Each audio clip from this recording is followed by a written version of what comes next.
Hi everyone. Hello. So this video has actually taken us about just under a month to actually film, but unfortunately, as you guys can tell from the title, Trixie has passed away. She passed away on the 12th of May. Yeah, it was a Wednesday morning, wasn't it? Yeah, and it was very, very sudden and very, very unexpected. It's something that just kind of rocked our world. So it was early in the morning. I heard a noise while I was asleep, and to me it sounded like one of the kids crying or something like that. So I was kind of stirred awake, and I'm like, oh, I better go check what that was, because it was just like one noise. And then I came out and I could smell poo in the house, which I'm like, oh great, Trixie's had the runs again or something. So I've gone to quickly look for that. Couldn't find it, so then I saw Trixie in her bed. I'm like, okay, well, she's in her bed, I'll see what's going on. So I turned the light on, and she had poo up on the walls next to her bed, and she was just laying there, like not really reacting. So obviously I was confused as to why she'd poo and just stay still. So I went to check on her, and she was cold, but she was looking at me, and she was responsive to the point that she was looking at me and that, but she was cold. Like, it was weird to feel. No movement. Yeah, so I quickly just ran to the bedroom to get Lauren. Initially it scared the crap out of me because I thought all he said was, Lauren, wake up. And initially all I thought was something's wrong with the kids. Something with the kids, yeah. Like immediately, like I shot out of bed. And I was like, what? And he said Trixie. So I thought it was just like she, again, done Yeah, poo or I need something, help with something. Or even she was like sitting on the bed panting or something. I wasn't imagining her the way she was. Yeah. Then when I saw her, I was like, yeah, no, she's not good. Yeah, and this was about 5 a.m. So it all happened very quickly, from the point that me waking up to then you calling animal hospitals to see who was open, who was local, and that, and I'm getting dressed and trying to get the car sorted to get Trixie in there, and all while she's just laying there. She let out one noise, I remember. Not with you. With me, Yeah. because I walked away from her when you were opening the door and getting ready and stuff. And then I heard her let out like a whimper, a whine noise. So I immediately went straight back to her because my mind was just like, she's telling me to come back to her. Yeah. And then of course during this time, Cooper wakes up. Cooper woke up at that and time. he's just standing in the hallway, and I'm trying to keep him back so he doesn't actually see her because I didn't really want him to see her like that. Then I ended up just having to almost ignore him in a way because I was trying to get things sorted for Ray to take Trixie to the hospital. I picked her up, carried her to the car, and put her in my seat, but the whole way she was just kind of she wasn't limp, but she wasn't reacting. And then in the car I was just talking to her, just saying, it's okay girl, we'll be there soon, and she was just looking like, what the hell's going on? Got to the vet, and because of its COVID-19, I wasn't allowed to go in at the start, so they came out and got her. They did let me into the waiting area because no one else was there, and then I was waiting there for probably I don't know how long it was, 10, 15 minutes? Yeah, it wasn't long. It wasn't long. And they basically, the doctor, the vet, just came out and sat me down and just basically said, we don't know what's going on. Her heart doesn't sound good. It's very fast. Her breathing sounds very marbly. Just didn't sound right. And asked me a few questions about what she'd been eating and what she'd been doing and what stuff. And the night before we had a fire in the backyard. Literally the last few clips that you guys would have seen in the last vlog was the night before. Yeah, so she was running around wanting to play. So something happened between midnight and 5, and the vet basically said, do you give us permission to run tests and put an IV in and do a body scan and things like that? And I said, yeah, do what you got to do to find out. I guess I really wasn't thinking too much about the whole situation, because then I'm like, well, I'll just go back home and wait, because I was thinking I'll work, and I was thinking of other things that obviously follow on. So I got back and spoke to Lauren. I was just in bed with Cooper. I didn't go back to sleep, and neither did Cooper actually. So we were both up since 5:30. I honestly thought though, because I remember you texted me saying coming home, and you said nothing else. Yeah. So immediately I was like, she's gone. Like from that text, I thought she's gone. So basically, the next thing that happened was about an hour later, or 45 minutes or so. It was like 6:30, so yeah, an hour. We got a phone call from the vet, and this phone call was pretty much just, it's not good. She's in a really bad way. She's already in, he kept saying she's already in DIC, which at the time I didn't know what that means. Her heart was failing, and because her heart was failing, the rest of her organs were starting to shut down as well. And without knowing what was going on, they couldn't intervene or fix it. And even if they did know what was going on, the chances of her surviving a surgery or procedure or anything was extremely low because her heart rate was so high. They sort of blood transfusion as well. Yeah. And yeah. it was just a lot. I basically got the gist of what he was saying. I just said, do you recommend, is she in too much pain? Like, is this what we're talking about? And he said, yes, I would recommend euthanasia. And then it just kind of hit me. I started crying on the phone and just trying to get my pants on and my shoes on and trying to talk to Ray and talk to the vet at the same time, just like, we've got to go, sort of thing. Yeah, like we pretty much agreed straight away. Yeah, it was like, do we risk surgery and her dying on the operation table? And she's cold, alone. Yeah, and somewhere being else. operated on. We haven't said goodbye, we're not with her.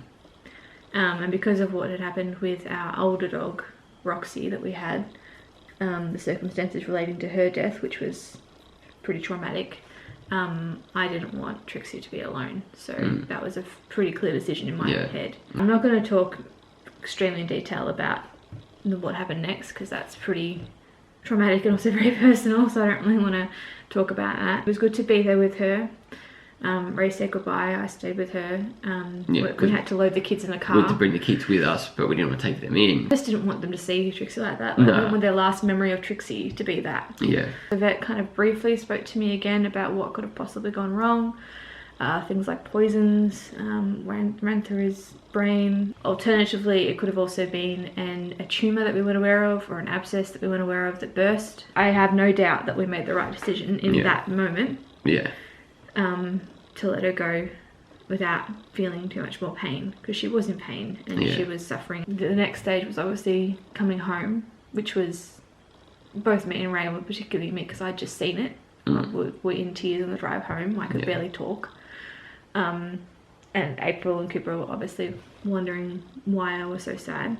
But I think probably the saddest part of both of us is when we told April. This is what gets me every time I'm thinking about it. We told her, and because she had already seen that Bunny pass away, she already knew what death meant.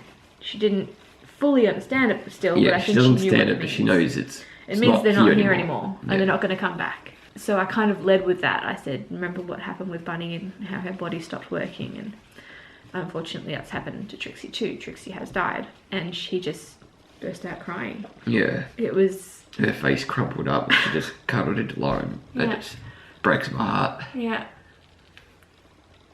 I think as a parent, it's harder to see your kids in pain than to be in pain, almost. Especially when you're delivering the news that makes them upset. Yeah. It's like you have a choice not to tell them, but you've got to tell them. You want to protect them from it, but they need to know. Yeah. I mean, the whole thing was very emotional, and we both went through our own grief stages. Because it has been a month. Yeah. We're not sitting here bawling our eyes out. No, exactly. We've had time to process plenty of time for that. So we had her cremated. And her ashes have been delivered back to us, and she's sitting on the shelf with Roxy's ashes, so she's home again, which is nice. Yeah, it was such a hard thing the first couple of days because Trixie was such a presence with barking and getting anxious and wanting to go outside, come inside and all that stuff. That it's a very bittersweet moment to realise that although it's good to not have it, you do still miss it. Or even just not hearing the tapping, the walking around the house and that, or going out the backyard and not throwing the ball. Like, that was just the thing you did when you went outside, you threw the ball. Yeah. And like, the kids are fine. They'll occasionally mention that Trixie's gone and they say they'll miss her, but I don't know if they get sad about it. They're just more resilient. They're just, way more resilient. So yeah, it's just a process. It was with Roxy and it will be with Trixie. We do have a montage commemorating Trixie, which will be at the end of this video, but we also just want to say kind of a few things that we will miss and that we loved about her. And then one thing she had was like a gorilla lip. She'd stick her little bottom lip would stick out a bit more and we'd make fun of that. Yeah. And then she had like really expressive eyebrows, so she'd always be moving them around because she had that little black spot that was in the perfect spot. She never gave you any personal space, which was annoying at times, but I secretly kind of loved it because she'd just kind of sit on you and cuddle right into you.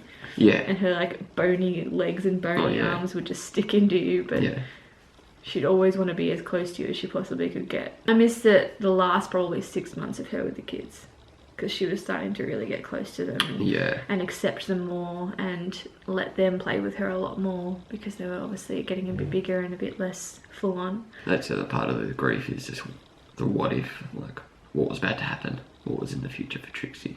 Yeah, the kids With the miss kids that. and Yeah. all that. I just miss the fact that she was just a very unique dog. Yeah. There was a lot about her that annoyed me, and I would often say things like, oh, this bloody dog or damn dog, whatever. But there was no other dog like her out there. No. In both looks and personality. Yeah. Because she was a mixed bag of breeds that we had no idea. Yeah, as I said, there'll be a montage of her from, luckily we've actually been filming since we got her, so there's a lot of footage of her from puppy age until now. And I think I got a lot of her personality in all the footage, so hope you enjoy it. Yeah. And we'll miss you, Trixie. Miss you. Bye. Hello. Oh, hello. You're beautiful. Yes, you are. Sis. Yeah, get the ball. What do you think? You come home with us? You ready to go home? Good girl. So we've decided to call her Trixie. It means bringer of joy and happiness, and that's definitely what she's done for us. You doing, Trixie? Hey, Trixie.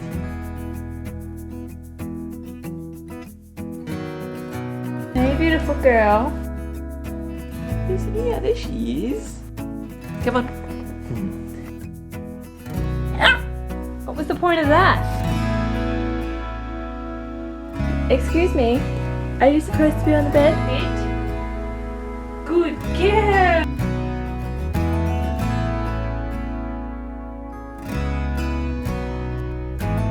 Shake. Yes, good girl! Hey, Trixie?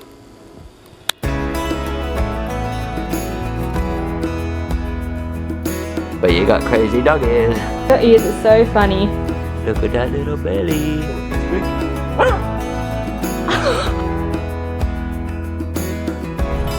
You're so fast! You're so fast! You're gonna crash into me! Hello!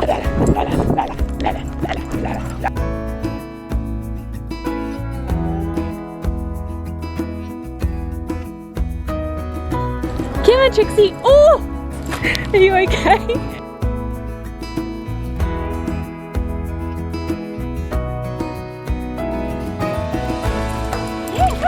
Good girl. You're such a big dog.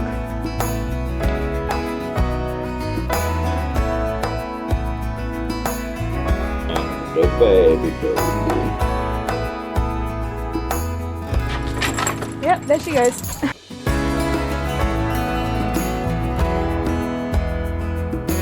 Oh, you pretty girl.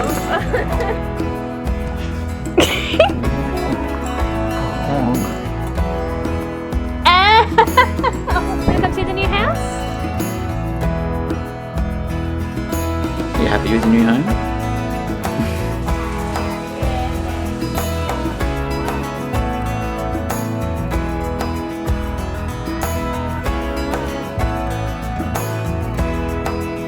Two, one.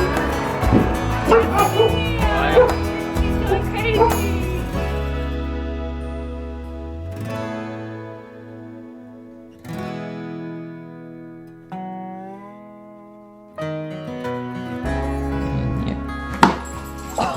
Look at that face.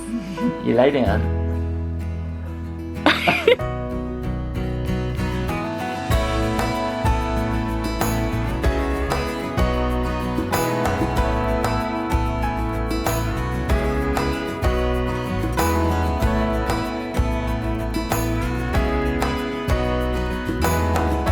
The fat is this? Hello?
Drop.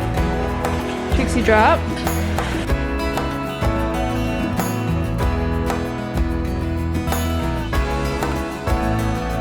She's gonna have surgery. They found something and they're taking it out. Whatever this is, she's been eating. Hey, beautiful. How are you feeling?